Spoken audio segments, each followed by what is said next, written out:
Police প্রশাসন ও স্বরাষ্ট্র মন্ত্রণালয় হাসিনার অলিগার্করা সর্ষের ভিতর ভূত হয়ে থাকায় এমন পরিস্থিতি সৃষ্টি হয়েছে। আপনাদের সামনে একটু কি বলবো, আবার যে সমস্ত পরিবারের ছেলেরা বিএনপি পরিবার অথবা ছাত্র জীবনে কেউ হয়তো ছাত্র দল করেছে, তারা তো 17 বছর কোনো প্রমোশন পায়নি, তাদেরকে কারো চাকরি চলে গেছে, কেউ ওএসডি অথবা কাউকে কাউকে গুরুত্বহীন জায়গায় ফেলে রাখা হয়েছে। সে বান্দরবন টান্দরবন, সে পুলিশের কর্মকর্তা হয়, জনপ্রশাসনের কর্মকর্তা হয়। যাক, 5ই আগস্টের পরে অনেকেই পদোন্নতি হয়েছে, কিন্তু এই সরকারও যেন একটা বৈরী ভাব।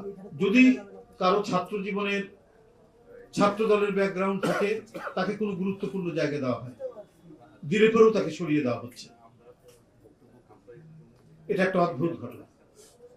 অথচ আমরা জানতাম যে সিএসপি অফিসাররা অধিকাংশই ছাত্র ইউনিয়ন করতেন, কেউ কেউ এরএসপিও করতেন, সেটা ভিন্ন ব্যাপার। কিন্তু তাদের চাকরি জীবনে, পেশা জীবনে তারা কখনোই ধরেন বৈষম্যর শিকার হন। এরশাদ বিরোধী আন্দোলনের ছাত্র ইউনিয়ন, ছাত্রলীগ, তখন এই দুটাই হচ্ছে বিরোধী ছাত্র সংগঠন। অথচ এদের কাউকে তাদের পেশাদারিত্বের জীবন, বিশেষ করে সিএসপি অফিসারদের এটা দেখা যায়।